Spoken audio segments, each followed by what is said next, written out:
Welcome to Mechanic Engineering Station. Every young engineer can build objects from the real world. This station allows you to use screws, pulleys, nuts, and more, promoting reasoning skills through building simple and complex objects. Use the design cards to create one of these awesome objects.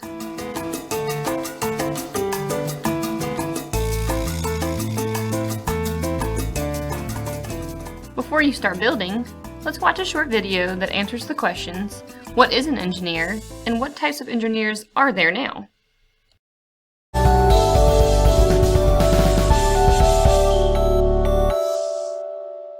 How do we get around from place to place without having to walk everywhere? How can we communicate with people who live far away? These were problems that people struggled with for a long time, until recently, before there were things like cars and phones and computers. And you know who solved those problems? Engineers. But do you know what an engineer is?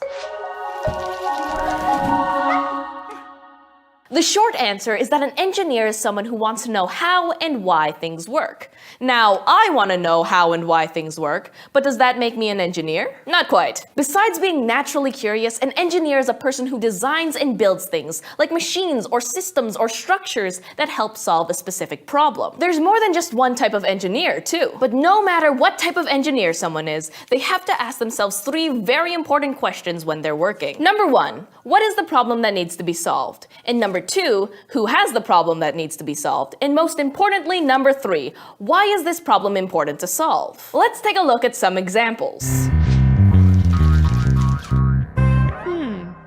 A really famous example of engineering is the Golden Gate Bridge in San Francisco, California. I mentioned that there are different kinds of engineers, and a civil engineer is someone who designs and constructs buildings, roads, and bridges. For the person who designed the Golden Gate Bridge, what was the problem that they needed to solve? People couldn't travel in or out of San Francisco, which is surrounded on most sides by water, without a boat. Who had the problem? Residents of San Francisco mostly, but really anybody traveling in the area. And why was the problem important to solve? Well, you didn't want a whole bunch of San Francisco residents trapped in San Francisco forever, even if it is a super cool city. Plus, you wanted people outside of San Francisco to be able to travel to the city easily if they needed to. So the Golden Gate Bridge was engineered as a solution to this problem. In addition to civil engineers, there are also mechanical, electrical, chemical, computer, nuclear, and software engineers, and the list goes on. Let's talk about what some of the other types of engineers do. First up, electrical engineers. Electrical engineers study electricity. They design electrical systems like circuits and computer chips. Think of an electrical object that you use pretty regularly. How about your microwave? What problem was the microwave a solution to?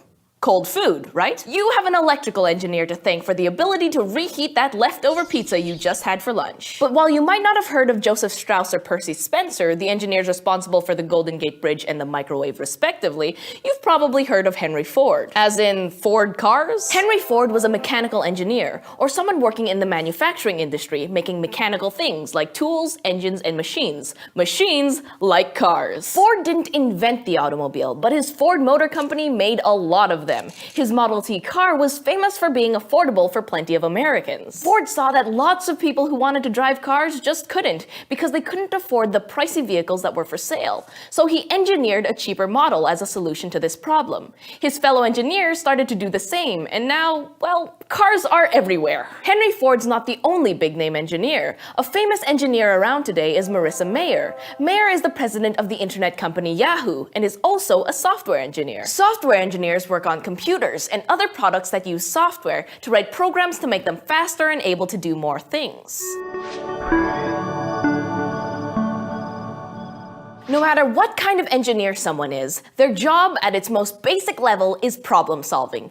Each engineer just specializes in solving certain kinds of problems. While it might seem like there are too many types of engineers to keep track of, just wait 15 years, or 50, or 100, because we'll probably have a ton of different types to add to the list by then. Think about it. Over 100 years ago, we didn't have jobs in fields like aerospace engineering, where people design and construct planes and spacecraft. We didn't have planes like we do today or need spaceships, so we didn't need people to engineer them. Who knows what machines or tools or everyday objects we'll have in the year 3015. Personally, I'm hoping for underwater cities. But whatever these things are, we'll need engineers to make them. So what do you say? Who wants to be an engineer?